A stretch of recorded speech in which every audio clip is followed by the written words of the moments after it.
And action. All right. Hey guys, welcome to our YouTube channel. My name is Varun. And this is Janet. And we're from Tawari Productions. So in this video, guys, we're going to talk about taking your pet from the United States and traveling to another country. So we're going to break it down for you step by step. So we're a family almost 20, and I say 20 because we rescue dogs and cats or any animal that cross our path. So we have to travel from US to another continent, and we want to teach you and show you everything that we have to go through. At the same time, we have an entertainment company. So we dance, we do DJ, we do music, we do everything that had to do with arts, and we have 2 kids and a grandmother. Shoot me now.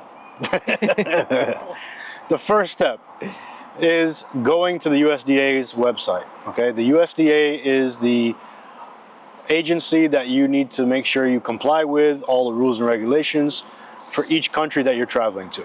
All right, so in our case, if you stick to the end of the video, you'll find out exactly where we travel to with our pets.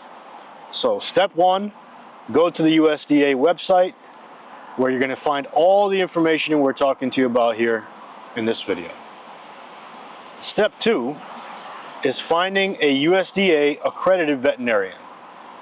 Luckily for us, our pets were at Banfield. They've been in Banfield forever because we rescue dogs. So we've been members with the Banfield family for more than 12 years. Yeah. But at the same time, their doctors or the veterinarians can help you out too, even if you're not with them or you don't have insurance with them.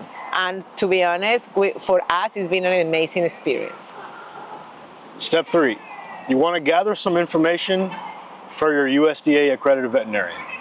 Some of the things that you want to make note of are, of course, where you're traveling to, the destination that you're going to be traveling to, and if you happen to be traveling through different countries, you want to make sure you take note of that as well.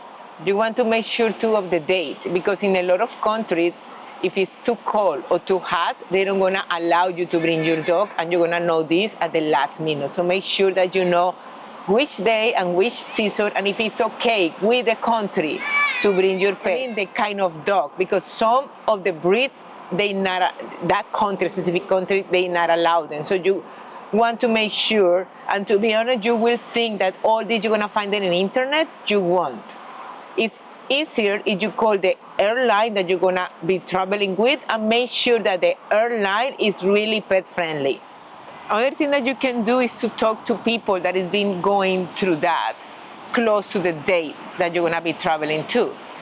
In our case, we even went to the airport and just went to random people and asked them, the people that it was in the line, in the airline that we choose, like, hey, how are you doing with your pet? That's the easiest way sometimes and the more accurate way to do it. Because unfortunately, lately, internet is not as secure as you think that it is with the information. That's right. So when we went to the airport, we actually went a few times, and we talked to a few different people. We brought our pets over just to get them accustomed to the environment of being at the airport with a bunch of other people, other dogs, other animals. So we definitely recommend doing that. And one other super important piece of information that you want to let your vet know about is whether your pet will be traveling alone in the cargo hold or with someone else or yourself in the cabin of the airplane. If you have a service dog, but it has to be a real service dog. Unfortunately, these days, anybody can certify the dog through an agency and internet. This is not gonna work anymore. So you want to make sure that it's a service dog, and in the agency that you're going through is comparable with the airline. Compatible with the airline. With your airline. So the next step, after you gather all this information for your USDA accredited veterinarian, you're going to want to know for yourself, hopefully you already know, where you're actually traveling to. On the website, on the USDA.gov website, there's going to be a drop-down menu for you to choose the exact country that you're going to be traveling to. If there's other stops along the way, you're going to need to go to each country and get that information or get their requirements for you to travel through that country, including your destination country. So once you go to the USDA website and you go down that drop-down menu, you're going to find out exactly what you need for each country's requirements.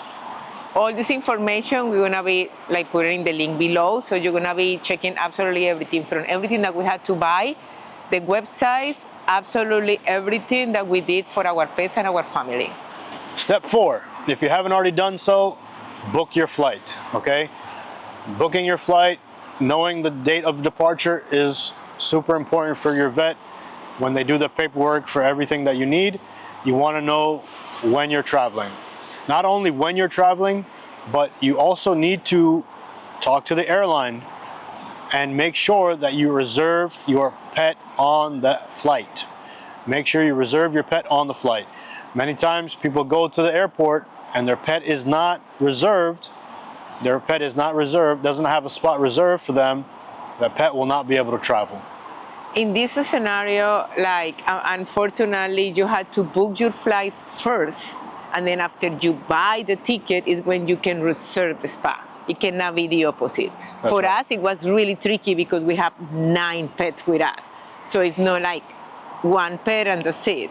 And if you have any questions, leave them in the comments below. We'll be glad to help you out and answer any questions you might have.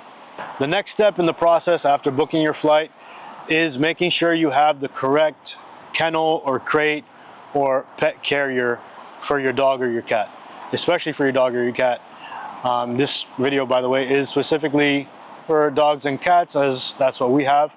But if you have another type of animal on that you're traveling with, the USDA.gov website does have information for those specific animals and breeds. So in the link below, we're gonna put like what we bought. Almost all the airlines have the standard, but some of them, especially Lufthansa, is really serious about it. So if you go with them, you have to buy the one that they recommend, which is the most expensive one. When you get the crate for your big dog that is gonna be in cargo, you have to make sure that you buy and you get the vet that your dog is gonna be comfortable and it fit the kennel as well. And if it has your smell, it's even better, because remember, it's gonna be like stressful for them too. Again, if you have any questions about traveling with your pet out of the US, make sure you drop a comment below and we'll make sure to help you guys out and answer your questions. The last thing that we want to talk about is where we actually ended up traveling to with our 9 pets, 6 dogs and 3 cats, 2 kids, a mother-in-law, and 2 of our friends. We couldn't have done it without them. So shout out to Teddy and Kelly for that. Thank you guys so much. You guys are the bomb. And of course, all the vets at Banfield and the staff over there that helped us out and treated our pets over the years. You guys are amazing. We don't have enough words to say thank you, but thank you for everything that you did for us. And to the airline, that soon we will tell you which airline we choose and why. Drum roll. Okay. We traveled to Spain with our pets, with our 9 pets and our kids, our mother-in-law, and our 2 friends. So stay tuned and check out the next video.